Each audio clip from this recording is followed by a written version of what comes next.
wassalatu wassalamu ala rasulillah wa ala alihi wa sahbihi wa mawalah. Amma ba'd. Yang terhormat Bapak Sumartono selaku Kepala SD Negeri Kunir, yang kami hormati Bapak Ibu Guru SD Negeri Kunir. Puji syukur kami panjatkan kepada Allah Subhanahu wa Ta'ala, yang mana pada pagi hari ini atau siang hari ini kita bisa berkumpul bersama tanpa aral suatu apapun dalam acara diseminasi budaya positif di SD Negeri Kunir yang nanti akan dipimpin oleh sahabat kita Ibu Tim Sohibah. Salawat serta salam semoga tercurah kepada junjungan kita Nabi Agung Muhammad SAW yang senantiasa kita harapkan syafaatnya di yaumul kiamah. Allahumma amin. Bapak Ibu yang kami hormati, sebelum acara kita mulai, izinkan saya membacakan runtutan acara pada siang hari ini. Yang pertama pembukaan, yang kedua menyanyikan lagu Indonesia Raya, yang ketiga sambutan Kepala SD Negeri Kunir, yang keempat penyampaian diseminasi budaya positif oleh Ibu Tim Sohibah, yang kelima penutup. Baiklah Bapak Ibu, untuk menyingkat waktu kita buka acara ini dengan bacaan umul kitab ila hadrati Nabiyil Mustafa Sayyidina Muhammad sallallahu alaihi wasallam. Al-Fatihah.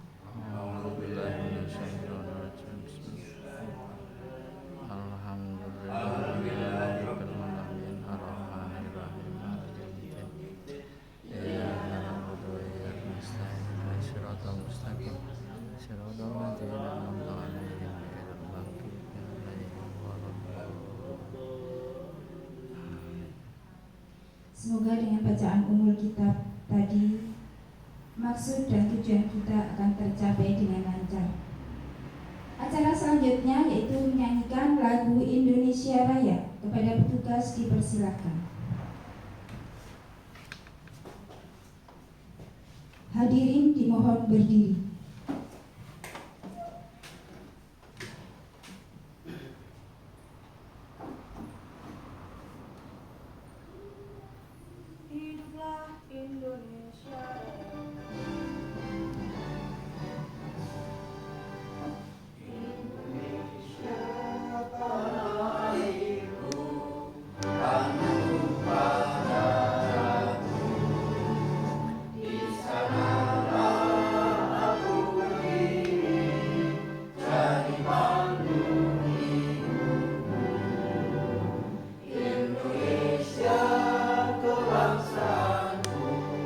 Bangsa dan tanah airku, marilah kita berseru, Indonesia bersatu. Hiduplah tanahku, hiduplah negeriku, bangsaku, rakyatku semuanya. Bangunlah jiwanya, bangunlah padanya, untuk Indonesia Raya. Indonesia Raya, merdeka, merdeka, tanahku, negeriku yang ku cinta. Indonesia Raya, merdeka, merdeka, hiduplah Indonesia Raya. Indonesia Raya, merdeka, merdeka, tanahku, negeriku yang ku cinta. Indonesia Raya, merdeka, merdeka, hiduplah Indonesia Raya.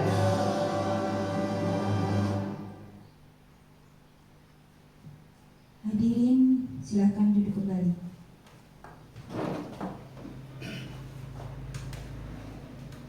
Meningkat acara ketiga, sambutan Kepala SD Negeri Kunir. Kepada Bapak Sumartono, waktu dan tempat dipersilakan.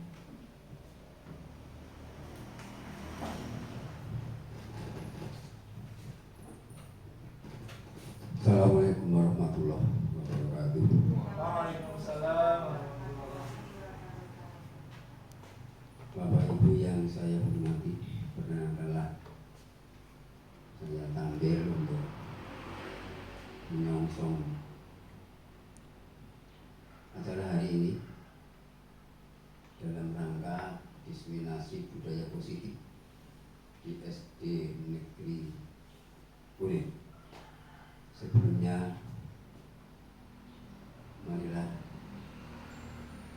kita senantiasa memanjatkan puji syukur kepada Allah Subhanahu wa Ta'ala yang telah melimpahkan segala rahmat-Nya kepada kita semua, sehingga hari ini kita dapat melaksanakan kegiatan tugas tanpa ada halangan suatu apa.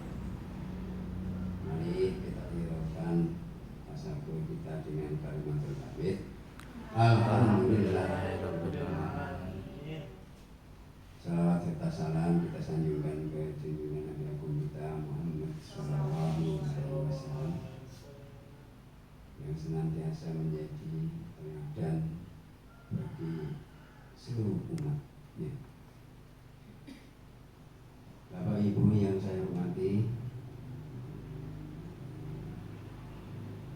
terima kasih atas rawuhnya, atas kehadirannya dan kesiapannya untuk mengikuti kegiatan hari ini,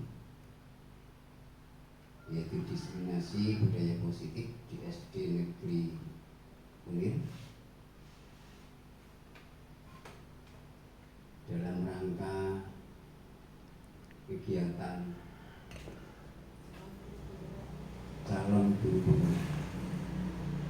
angkatan yang ke-10 Ibu Tim Sohibah SPD. Bapak Ibu, saya senantiasa support kepada Bapak Ibu semuanya. Kita sebagai pelaksana program pendidikan sesuai dengan tupoksi kita, yaitu di SD, dan kali ini program dari pemerintah untuk mengadakan program guru penggerak, yang mana kegiatannya itu tidak sedikit dalam rangka menyiapkan para pendidik dalam rangka mengantarkan generasi kita ke depan. Bapak Ibu, salah satunya yaitu hari ini diseminasi budaya positif. Apa yang akan disampaikan nanti oleh Bu Tim Sohibah, mari kita ikuti bersama. Yang mana budaya positif di sekolah ini bagaimana kita membiasakan nilai-nilai positif bagi seluruh komponen di sekolah kita, baik dari peserta didik maupun Bapak Ibu guru maupun tenaga kependidikan.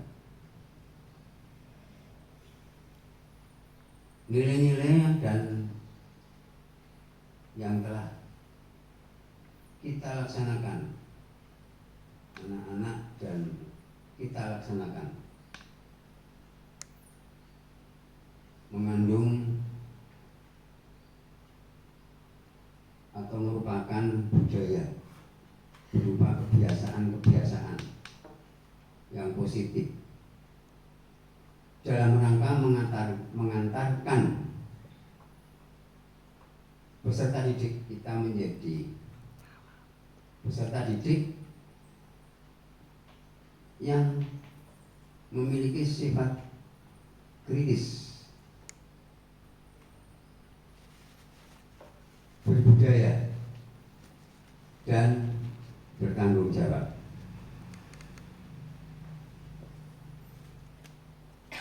Kebiasaan lama yang telah kita laksanakan, dan saya yakin di sekolah kita sudah dilaksanakan, budaya salam sapa ini patut kita lestarikan. Di samping kebiasaan-kebiasaan yang lain yang mengarah untuk mempersiapkan peserta didik kita agar menjadi peserta didik yang bersifat kritis dan bertanggung jawab.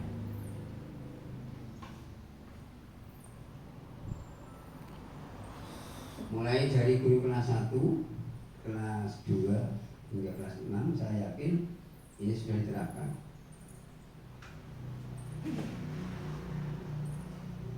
Kemudian budaya yang memiliki nilai-nilai luhur yang lain, misalnya tata krama siswa, adab, unggah-ungguh, atau dalam bahasa Indonesia ya kita sebut sopan santun, itu harus tetap kita jaga. Bapak Ibu hendaknya sering mengingatkan lah, kalau ada anak yang bertutur kata kurang sopan ya langsung dibetulkan saat itu juga, jangan menanti-nanti di dalam kelas. Ini agar terbentuk kebiasaan, anak akan selalu menemukan mana yang layak dan mana yang tidak layak dalam bertutur kata, baik itu menggunakan bahasa Jawa maupun bahasa Indonesia. Dalam bahasa Indonesia misalnya, ini kadang anak bertutur kata dengan bahasa pasar, ya sebaiknya dengan bahasa pergaulan yang benar. Nah, kalau ada anak yang menggunakan dialek-dialek yang kurang sesuai dengan kaidah bahasa pergaulan, ya betulkan saja saat ini. Termasuk Bapak Ibu ketika mengajar di dalam kelas, gunakan kalimat utuh. Kalau menggunakan, sebaiknya menggunakan bahasa Indonesia. Biasanya kalau di lapangan campur bahasa Indonesia, bahasa Jawa. Satu kalimat utuh bahasa Jawa, satu kalimat utuh bahasa Indonesia, jangan dicampur aduk.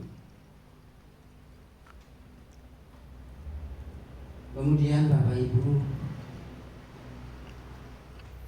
kebiasaan-kebiasaan positif yang seharusnya dan sepatutnya kita jaga kelestariannya, ini betul-betul menjadi perhatian Bapak Ibu, agar nanti di dalam pergaulan sehari-hari anak-anak di masyarakat akan teringat tentang pentingnya budaya-budaya positif tersebut.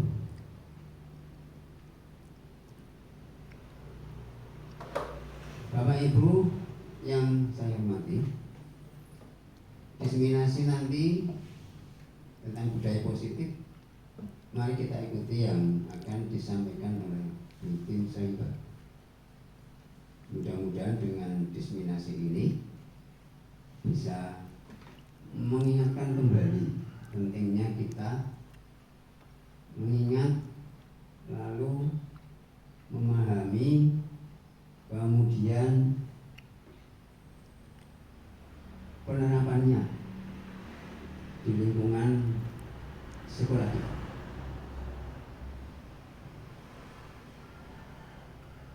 Semoga dengan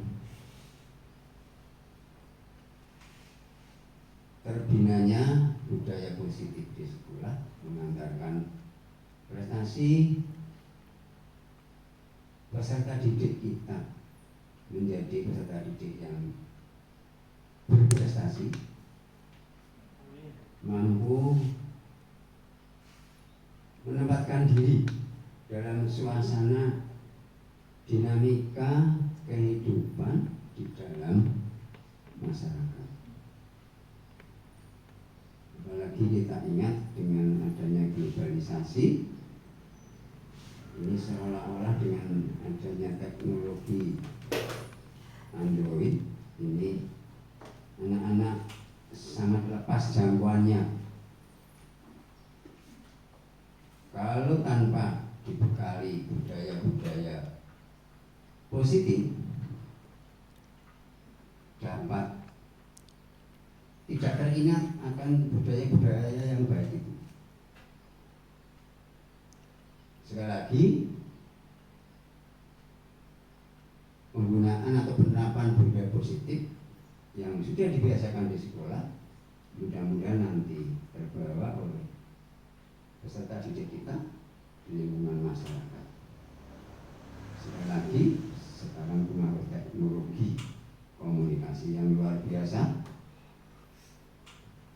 ini harus disertai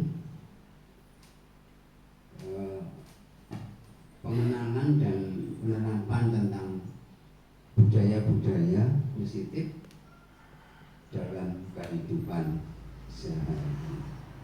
Saya kira itu yang dapat saya sampaikan. Banyak kurangnya mohon maaf. Assalamualaikum warahmatullahi wabarakatuh. Waalaikumsalam warahmatullahi wabarakatuh. Terima kasih kepada Bapak Sumartono SPD selaku Kepala SD Negeri Kunir yang selalu mensupport dan memfasilitasi rekan guru agar selalu semangat. Mengingat acara keempat, acara inti yaitu penyampaian diseminasi budaya positif oleh Ibu Tim Sohibah, calon guru penggerak Angkatan 10 Kabupaten Purworejo. Waktu dan tempat kami persilahkan secukupnya. Monggo.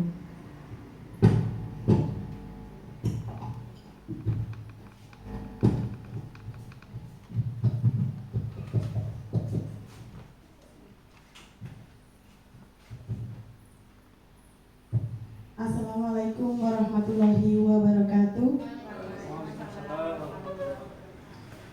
Terima kasih atas waktu yang telah diberikan kepada saya. Perkenalkan terlebih dahulu, nama saya Tim Sohibah, calon guru penggerak Angkatan 10 Kabupaten Purworejo. Di sini saya ingin menyampaikan diseminasi budaya positif di SD Negeri Kunir.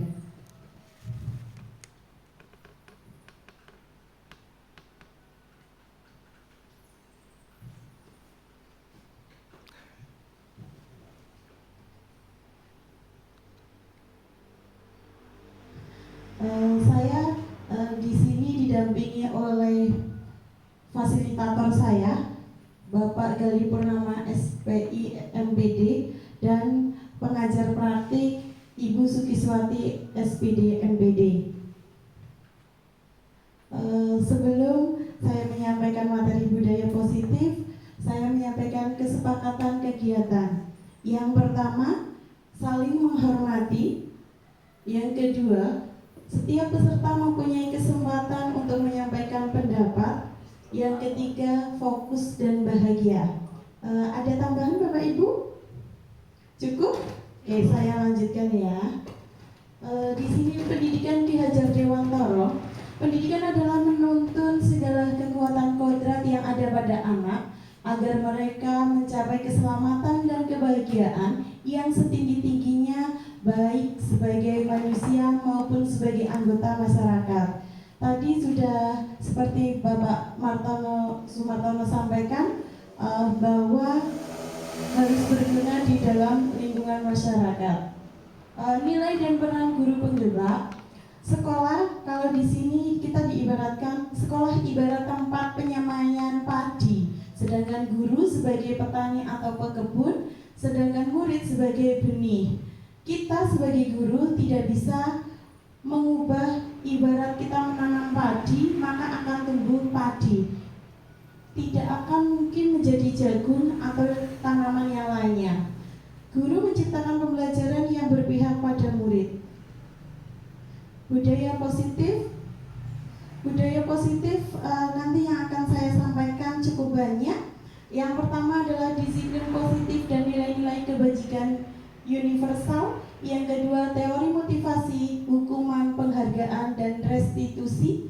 Yang ketiga, keyakinan kelas. Yang keempat, kebutuhan dasar manusia. Yang kelima, restitusi 5 posisi kontrol. Yang keenam, restitusi segitiga restitusi.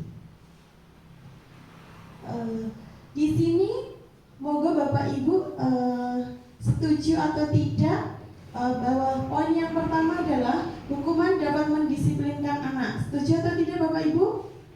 Moga bebas. Setuju? Pemberian hukuman dengan hal yang positif dapat meningkatkan disiplin anak. Memberikan penghargaan di depan umum dapat meningkatkan motivasi belajar anak. Setuju? Oke, tidak masalah. Perubahan paradigma. Di sini Dr. William Glasser terdapat miskonsepsi makna kontrol. Yang pertama, ilustrasi guru mengontrol murid. Pada dasarnya, kita tidak dapat memaksa murid untuk berbuat sesuatu jikalau murid tersebut memilih untuk tidak melakukannya. Walaupun tampaknya guru sedang mengontrol perilaku murid, hal demikian terjadi karena murid sedang mengizinkan dirinya dikontrol. Saat itu, bentuk kontrol guru menjadi kebutuhan dasar yang dipilih murid tersebut. Teori kontrol menyatakan bahwa semua perilaku memiliki tujuan, bahkan terhadap perilaku yang tidak disukai. Selanjutnya, ilusi bahwa semua penguatan positif efektif dan bermakna. Penguatan positif atau bujukan adalah bentuk-bentuk kontrol. Segala usaha untuk mempengaruhi murid agar mengulangi suatu perilaku tertentu adalah suatu usaha untuk mengontrol murid tersebut. Dalam jangka waktu tertentu, kemungkinan murid tersebut akan menyadarinya dan mencoba untuk menolak bujukan kita, atau bisa jadi murid tersebut menjadi tergantung pada pendapat sang guru untuk berusaha. Selanjutnya, ilusi bahwa kritik dan membuat orang merasa bersalah dapat menguatkan karakter. Menggunakan kritik dan rasa bersalah untuk mengontrol murid menuju pada identitas gagal. Mereka belajar untuk merasa buruk tentang diri mereka. Mereka mengembangkan dialog diri yang negatif. Kadangkala sulit bagi guru untuk mengidentifikasi bahwa mereka sedang melakukan perilaku ini, karena seringkali guru cukup menggunakan suara halus untuk menyampaikan pesan negatif. Selanjutnya, ilusi bahwa orang dewasa memiliki hak untuk memaksa. Banyak orang dewasa yang percaya bahwa mereka memiliki tanggung jawab untuk membuat murid-murid berbuat hal-hal tertentu. Apapun yang dilakukan dapat diterima selama ada sebuah kemajuan berdasarkan sebuah pengukuran kinerja. Pada saat itu pula, orang dewasa akan menyadari bahwa perilaku memaksa tidak akan efektif untuk jangka waktu panjang dan sebuah hubungan permusuhan akan terbentuk. Selanjutnya, perubahan paradigma. Menurut Stephen R. Recovery Prinsip Center Leadership, ini adalah perubahan stimulus respon dan teori kontrol. Yang pertama, realitas, kebutuhan kita sama, tapi di sini kebutuhan kita berbeda. Setiap orang itu mempunyai kebutuhan masing-masing. Begitu juga terhadap murid kita. Semua orang melihat hal yang sama. Setiap orang memiliki gambaran yang berbeda-beda. Begitu juga kita menganggap anak itu sesuatu yang unik, mempunyai ciri khas sendiri, mempunyai kepribadian sendiri. Kita mencoba mengubah orang berpandangan sama dengan kita. Yang ini kita berusaha memahami pandangan orang lain terhadap dunia. Perilaku buruk dilihat sebagai suatu kesalahan. Semua perilaku memiliki ketujuan. Ini yang diharapkan sebagai paradigma baru yang di sebelah kanan. Lanjut, disiplin positif. Makna kata disiplin dimaknai menjadi sesuatu yang dilakukan seseorang pada orang lain untuk mendapatkan kepatuhan. Seseorang yang memiliki disiplin diri berarti mereka bisa bertanggung jawab terhadap apa yang dilakukan, karena mereka mendasarkan tindakan mereka pada pada nilai-nilai kebajikan universal. Setiap murid sudah memiliki rasa tanggung jawab secara sadar, maka murid tersebut memiliki motivasi intrinsik. Disiplin positif adalah suatu pendekatan untuk menerapkan disiplin dari diri anak tanpa hukuman dan hadiah. Selanjutnya Ki Hajar Dewantara maupun Diana Gosen mengungkapkan bahwa disiplin positif sebagai bentuk kontrol diri, yaitu belajar untuk kontrol diri agar dapat mencapai suatu tujuan mulia. Tujuan mulia di sini mengacu pada nilai-nilai atau prinsip-prinsip mulia yang dianut seseorang. Diana Gosen mengungkapkan bahwa dengan mengaitkan nilai-nilai kebajikan yang diyakini seseorang, maka motivasi intrinsiknya akan terbangun sehingga menggerakkan motivasi dari dalam untuk mencapai tujuan yang mulia. Selanjutnya, nilai-nilai kebajikan universal. Nilai-nilai kebajikan berarti nilai-nilai kebajikan yang disepakati bersama, terlepas dari suku bangsa, agama, bahasa, maupun latar belakangnya. Nilai-nilai ini merupakan payung besar dari sikap dan perilaku kita, atau nilai-nilai ini merupakan fondasi kita untuk berperilaku. Nilai-nilai kebajikan adalah sifat-sifat positif manusia yang merupakan tujuan mulia yang ingin dicapai setiap individu. Dengan adanya nilai-nilai kebajikan yang diyakini seseorang, maka motivasi intrinsiknya akan terbangun, sehingga menggerakkan motivasi dari dalam untuk dapat mencapai tujuan mulia yang diinginkan. Dalam hal ini, yang kita kenal dengan profil pelajar Pancasila, yaitu beriman, bertakwa kepada Tuhan Yang Maha Esa, berbineka tunggal global, gotong royong, mandiri, bernalar kritis dan kreatif. Selanjutnya, teori motivasi, hukuman, dan penghargaan serta restitusi. Teori motivasi, Diana Gosen dalam bukunya Restructuring School Discipline menyatakan ada 3 motivasi perilaku manusia. Yang pertama, untuk menghindari ketidaknyamanan atau hukuman. Yang kedua, untuk mendapatkan imbalan atau penghargaan orang lain. Yang ketiga, untuk menjadi orang yang mereka inginkan dan menghargai diri sendiri dengan nilai-nilai yang mereka percaya. Hukuman dan penghargaan dalam menjalankan peraturan atau keyakinan kelas atau sekolah, bila mana ada suatu pelanggaran, tentunya sesuatu harus terjadi. Untuk itu kita perlu meninjau ulang tindakan penegakan peraturan atau keyakinan kelas atau sekolah kita selama ini. Tindakan terhadap suatu pelanggaran pada umumnya berbentuk hukuman atau konsekuensi. Alficon mengemukakan baik penghargaan maupun hukuman adalah cara-cara mengontrol perilaku seseorang yang menghancurkan potensi untuk pembelajaran yang sesungguhnya. Menurut Kohn, secara ideal, tindakan belajar itu sendiri adalah penghargaan sesungguhnya. Selanjutnya, hukuman dan penghargaan, seluruh tindakan manusia memiliki tujuan tertentu. Semua yang kita lakukan adalah usaha terbaik kita untuk mendapatkan apa yang kita inginkan. Ketika kita mendapatkan apa yang kita inginkan, sebetulnya saat itu kita sedang memenuhi satu atau lebih dari satu kebutuhan dasar kita, yaitu kebutuhan dasar untuk bertahan hidup, kasih sayang dan rasa diterima, kebebasan dan penguasaan. Selanjutnya, posisi kontrol guru. Posisi kontrol guru menurut Diana Gosen ada 5, yaitu yang pertama penghukum, pembuat rasa bersalah, teman, pemantau, manajer.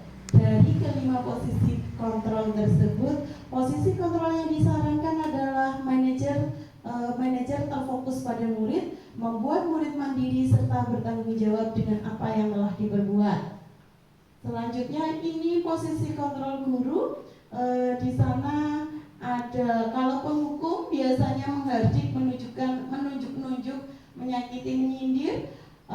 Misalkan berkatanya, kalau kamu tidak melakukan saya akan apa itu. Terus membuat merasa bersalah, kamu sudah mengecewakan bapak ibu ya, bapak ya, kayak gitu. Terus untuk teman, lakukan demi ibu ya, kayak gitu. Terus pemantau, apa peraturannya? Pemantau itu hanya menanyakan sama anak, apa peraturannya, apa konsekuensinya, apa yang telah kamu lakukan, apa yang terjadi sekarang. Untuk manajer, kata-katanya seperti ini. Apa yang kita yakini? Apa kamu meyakini hal tersebut? Kalau kamu meyakini, maukah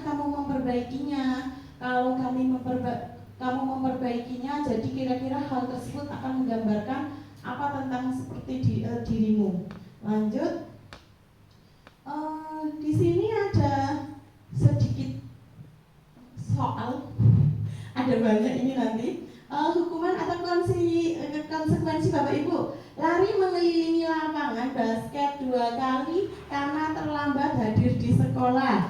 Sebentar, di sini ketika hukuman itu menyakiti siswa, ketika konsekuensi itu sesuatu yang tidak menyakiti siswa atau yang harus terjadi ketika anak itu melakukan kesalahan, itu konsekuensi. Kalau hukuman itu adalah sesuatu yang diberikan tanpa persetujuan anak dan itu menyakiti anak. Monggo Bapak Ibu, lari mengelilingi lapangan basket 2 kali karena terlambat hadir di sekolah termasuk hukuman atau konsekuensi? Hukuman atau konsekuensi? Hukuman. Coba betul. Oh betul. Terus selanjutnya, hukuman atau konsekuensi? Mencatat 10 kali di dalam buku kalimat saya tidak akan terlambat lagi karena terlambat sekolah.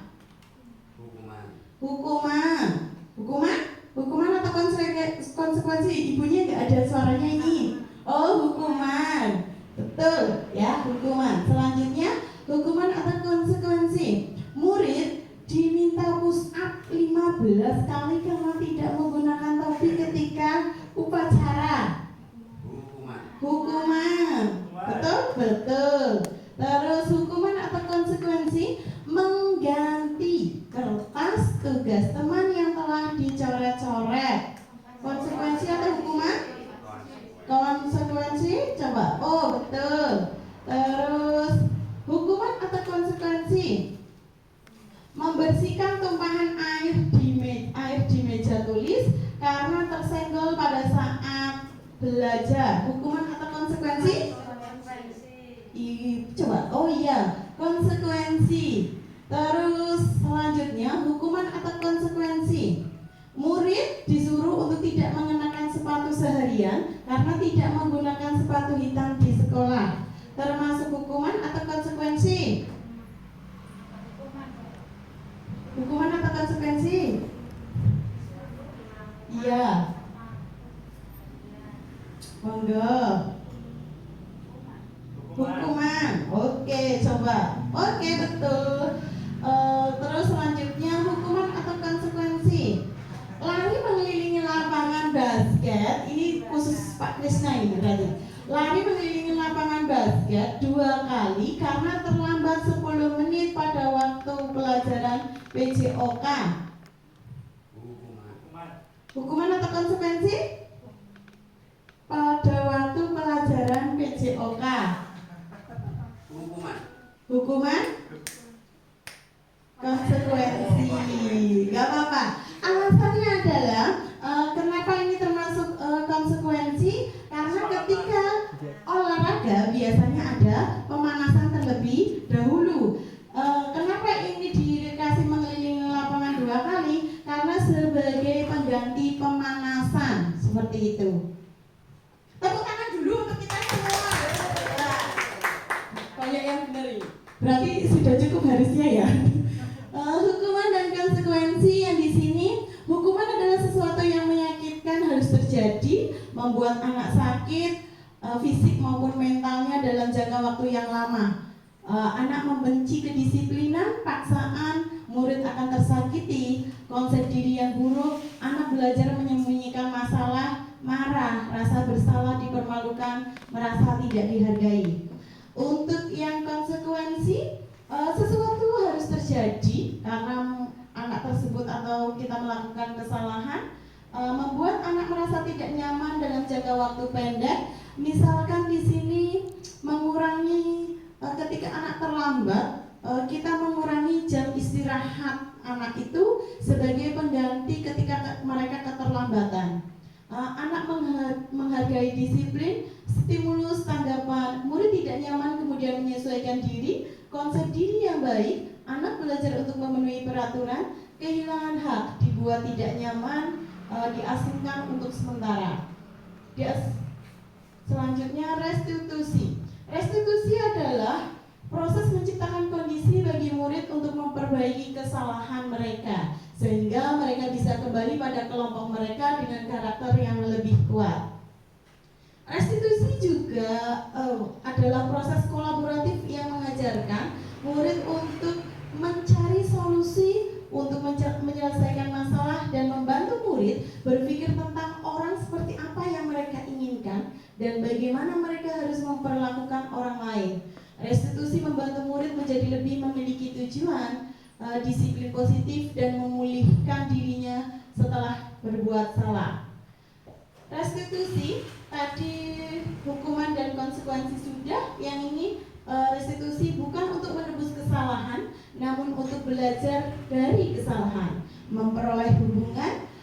Yang ketiga, tawaran bukan paksaan. Restitusi menuntun untuk melihat ke dalam diri. Restitusi mencari kebutuhan dasar yang mendasari tindakan. Restitusi diri adalah cara yang paling baik.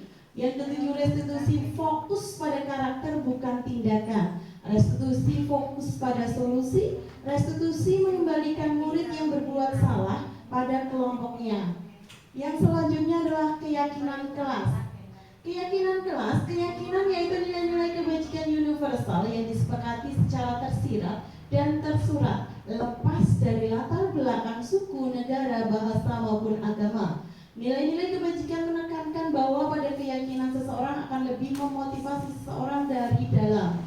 Seseorang akan lebih tergerak dan bersemangat untuk menjalankan keyakinannya daripada hanya sekedar mengikuti serangkaian peraturan tertulis tanpa makna. Selanjutnya, pembentukan keyakinan kelas. Keyakinan kelas bersifat abstrak daripada peraturannya yang lebih rinci dan lebih konkret. Keyakinan kelas berupa pernyataan-pernyataan universal. Pernyataan keyakinan kelas senantiasa dibuat dalam bentuk positif. Ketika nanti membuat keyakinan kelas, misalkan ada kata-kata tidak terlambat, lebih diubah menjadi ke kalimat positif, yaitu tepat waktu atau disiplin, seperti itu. Pernyataan keyakinan kelas senantiasa dibuat dalam bentuk positif sudah tadi. Keyakinan kelas hendaknya tidak terlalu banyak sehingga mudah diingat dan dipahami oleh semua warga kelas. Keyakinan kelas baiknya sesuatu yang dapat diterapkan di lingkungan tersebut. Semua warga kelas hendaknya ikut berkontribusi dalam pembuatan keyakinan kelas lewat kegiatan curah pendapat. Bersedia meninjau kembali keyakinan kelas dari waktu ke waktu. Selanjutnya, ini kemarin kegiatan pembentukan keyakinan kelas di kelas 5 yang dibantu oleh Bu Dita. Terima kasih. Di awal ini ada penjelasan awal tentang keyakinan kelas itu apa. Selanjutnya proses menuliskan. Jadi keyakinan kelas itu seperti kayak peraturan-peraturan tapi dibuat oleh anak tersebut dan nanti dilaksanakan oleh dirinya sendiri. Terus ini ditempelkan. Ada di sini kemarin ada kata-kata seperti ini. Kemarin ada bahasa tidak mengejek anak teman. Terus saya ubah menjadi menghargai teman. Sama tuh Bapak Ibu. Ya, terus kebutuhan dasar manusia dan dunia berkualitas. Selanjutnya, kebutuhan dasar manusia dan dunia berkualitas. Ini adalah pertama adalah bertahan hidup, kasih sayang dan rasa diterima, ada kebebasan, kesenangan, penguasaan. Biasanya anak yang bermasalah karena kelima kebutuhan dasar ini tidak terpenuhi, baik di rumah, terutama di rumah ya. Terus tentang kasih sayang dan rasa diterima, bertahan hidup, kebebasan, kesenangan, penguasaan. Tapi untuk bertahan hidup, insya Allah sekarang udah jarang yang kekurangan makan ya Bapak Ibu. Saya tanya di kelas 5 juga tidak ada yang kekurangan makan, insya Allah. Terus selanjutnya di sini survival tadi yang bertahan hidup, kebutuhan yang bersifat fisiologis untuk bertahan hidup, misalnya kesehatan, rumah, makanan. Love and belonging yaitu kebutuhan psikologis, kebutuhan akan hubungan dan koneksi sosial, kebutuhan untuk memberi dan menerima kasih sayang, kebutuhan untuk merasa menjadi bagian dari suatu kelompok. Karena rasa diterima itu sangat penting ini. Freedom adalah kebutuhan akan kemandirian, otonomi, memiliki pilihan dan mampu mengendalikan arah hidup seseorang. Fun atau kesenangan tertawa. Bayangkan hidup tanpa menikmati apapun, betapa menyedihkan. Belajar menghubungkan kebutuhan akan kesenangan dengan belajar. Power, kebutuhan ini berhubungan dengan kekuatan untuk mencapai sesuatu, menjadi komponen, menjadi terampil, diakui atas prestasi dan keterampilan, didengarkan dan memiliki rasa harga diri. Selanjutnya, restitusi 5 posisi kontrol. Penghukum, pembuat rasa bersalah, teman, pemantau, dan manajer. Tadi sudah ya di depan, tapi di sini saya jelaskan kembali. Restitusi posisi kontrol penghukum. Seorang penghukum biasanya menggunakan hukuman fisik maupun verbal. Orang-orang yang menjalankan posisi penghukum senantiasa mengatakan bahwa sekolah memerlukan sistem atau alat yang dapat menekan murid-murid lebih dalam lagi. Guru-guru yang menerapkan posisi penghukum akan berkata, patuhi aturan saya, atau awas, kamu selalu saja salah, selalu, pasti selalu yang terakhir selesai.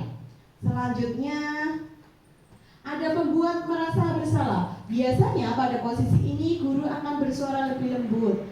Pembuat rasa bersalah akan menggunakan keheningan yang membuat orang lain merasa tidak nyaman, bersalah, atau rendah diri. Biasanya seperti ini, ibu sangat kecewa sekali dengan kamu.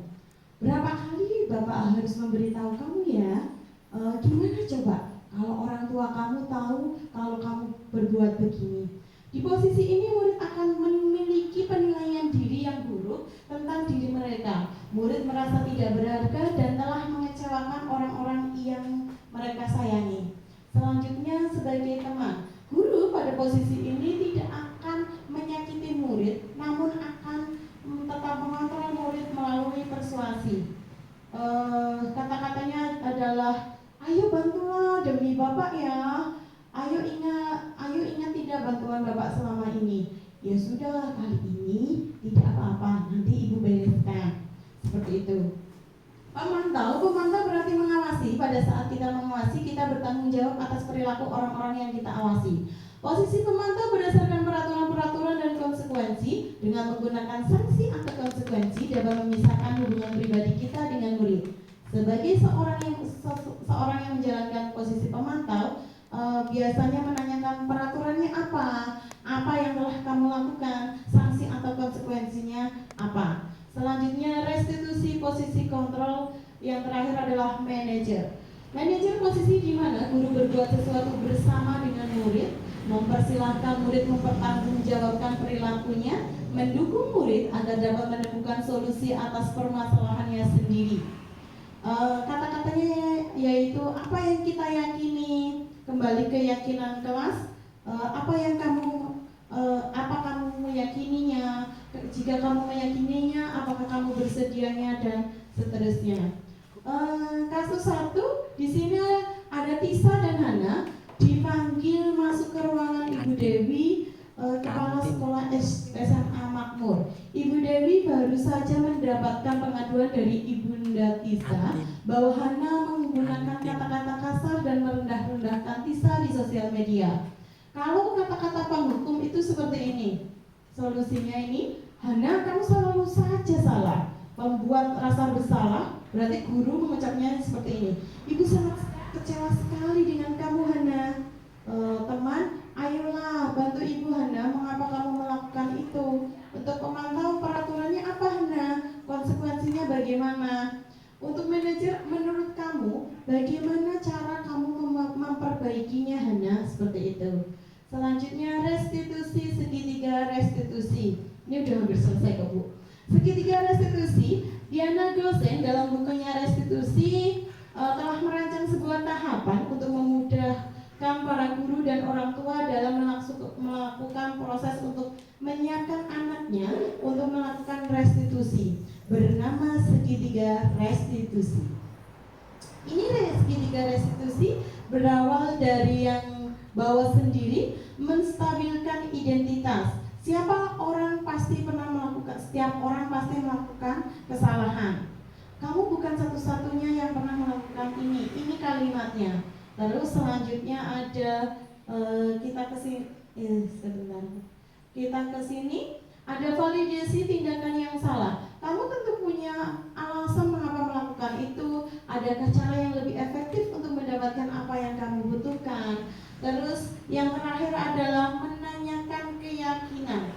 Keyakinan kelas apa yang telah kita sepakati? Kamu ingin menjadi orang yang seperti apa? Seperti itu. Terus selanjutnya ini tadi sudah menstabilkan identitas, kita semua melakukan akan melakukan hal yang terbaik, validasi tindakan yang salah, menanyakan keyakinan. Terus selanjutnya ini contoh segitiga restitusi yang saya lakukan terhadap Mbak Nova sama Mbak Homsa. Selanjutnya pengalaman dan pembelajaran yang menerapkan budaya positif, menyambut anak dengan 5S, senyum, sapa, salam, sapa, sopan, dan santun, melakukan pembiasaan buang sampah organik dan anorganik, membuat keyakinan kelas, melakukan segitiga restitusi dalam menyelesaikan masalah. Terima kasih, salam bahagia Bapak Ibu guru hebat. Sebelumnya ada pertanyaan? Monggo Bapak Ibu. Ada saya. Oke, monggo Buni. Saya mau tanya ya. Tadi setelah mendengar penjelasan yang banyak dari Banyak sekali ya. di sana dikatakan bahwa penghargaan itu berikan hukuman. Oh iya. Namanya penghargaan atau hukuman ya. Apakah kita sebagai guru tidak boleh memberi penghargaan kepada murid agar anak merasa bangga atas kerjanya? Ya. Saya langsung jawab ya. Memang kalau di sini penghargaan itu bagaikan hukuman. Kenapa? Karena ditakutkan seperti ini Bapak Ibu. Ketika kita memberi penghargaan, sering memberikan penghargaan, nanti anak itu akan terbiasa, ibaratnya, nanti saya melakukan ini agar diberi penghargaan seperti itu. Tapi di sini ya, tapi memang penghargaan itu tidak, kalau dalam materi yang saya dapatkan itu tidak boleh diberikan di tempat yang umum. Tapi penghargaan itu diberikan, kenapa alasannya tidak diberikan di tempat umum? Kenapa? Nanti pada waktu anak tersebut itu sudah besar, setelah mereka sudah menjadi orang atau sudah bekerja, nanti akan timbul kata-kata, si A yang juara kelas, si B yang sering terlambat. Kata-kata seperti itu yang kita hindari. Dan mohon maaf Bapak Ibu, bahwa anak yang bukan juara satu belum tentu anak tersebut akan tidak menjadi orang. Kadang ada yang ibaratnya anak yang tersebut dulu seperti ini, ternyata jadi orang. Nanti akan mereka itu sangat berpikir, selalu teringat, saya dulu yang dikatain sama guru saya itu seperti itu. Terus selanjutnya, apakah penghargaan itu tidak boleh diberikan sama sekali? Itu boleh. Namun penghargaan ketika misalkan anak itu paling pandai bisa menjawab terus pertanyaan seperti itu, monggo berikan penghargaan, tapi secara personal.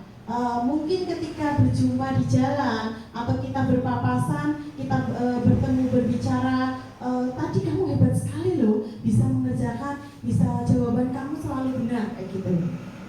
Dan nanti itu menjadi motivasi tersendiri untuk anak tersebut, tapi anak yang lain tidak tahu seperti itu. Monggo ada pertanyaan yang lain? Monggo Bu Tias. Saya ingin menanyakan bagaimana cara agar penanaman budaya positif di sekolah kita tercinta SDN Negeri itu bisa berjalan dengan maksimal, bisa menghasilkan peserta didik yang berprofil Pancasila. Budaya positif ya.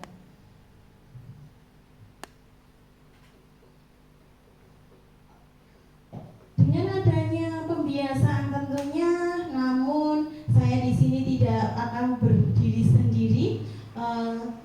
Kalau saya sendiri yang melaksanakan budaya positif atau pembiasaan itu, mungkin di kelas saya itu bisa. Tapi untuk SD tercinta kita ini, maka untuk penggalangan budaya positif itu melalui pembiasaan yang pastinya dilakukan oleh semua guru, antara kolaborasi antar semua guru dan tentunya atas izin kepala sekolah saya, seperti itu Bu. Terus ada pertanyaan lagi? Monggo bapak-bapaknya belum ada ini. Mau tanya atau enggak Pak Krisna? Boleh, coba tanya gimana? Nggih, pripun?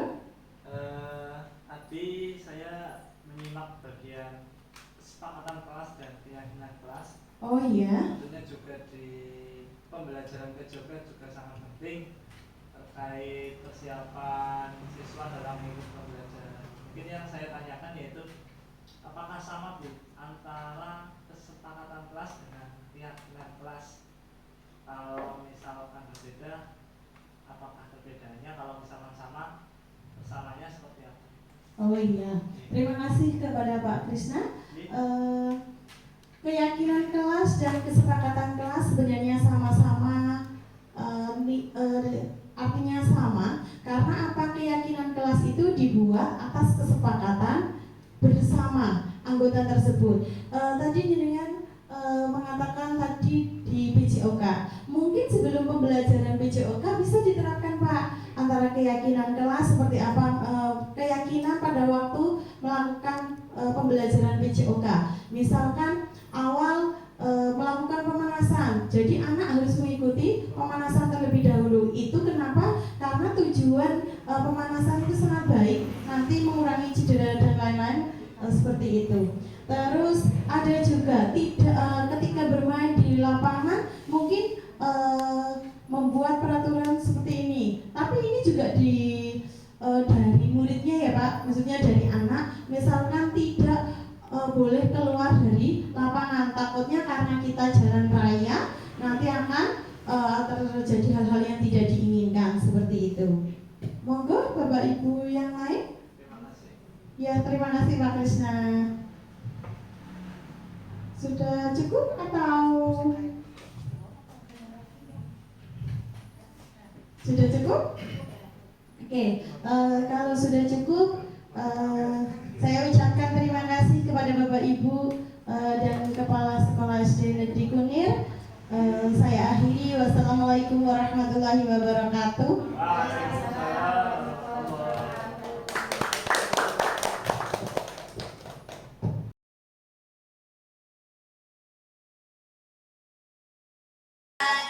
Apa kabar kalian hari ini? Alhamdulillah, luar biasa. Apa itu keyakinan kelas? Kepedulian kelas. Boleh, tapi kalau keyakinan kelas itu lebih tepatnya ke nilai-nilai yang akan kalian buat sendiri dan nanti akan kalian taati bersama. Apa? Nilai-nilai yang kalian buat sendiri nanti akan kalian taati bersama. Oke, dahulu. Ya, kamu mau menuliskan apa? Boleh buang sampah di tempatnya. Mas Adi mau menuliskan keyakinan kelas seperti apa? Selalu melaksanakan piket kelas. Oke, selalu melaksanakan piket kelas. Enggak apa-apa.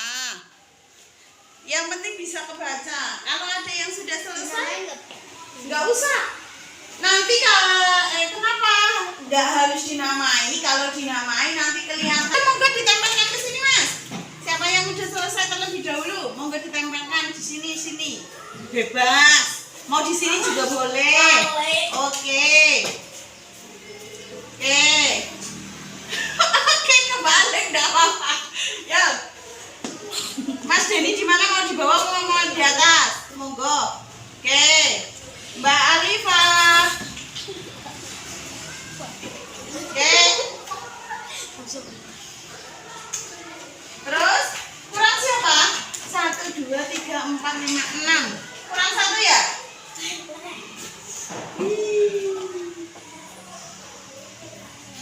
Oke, saya bacakan terlebih dahulu ya.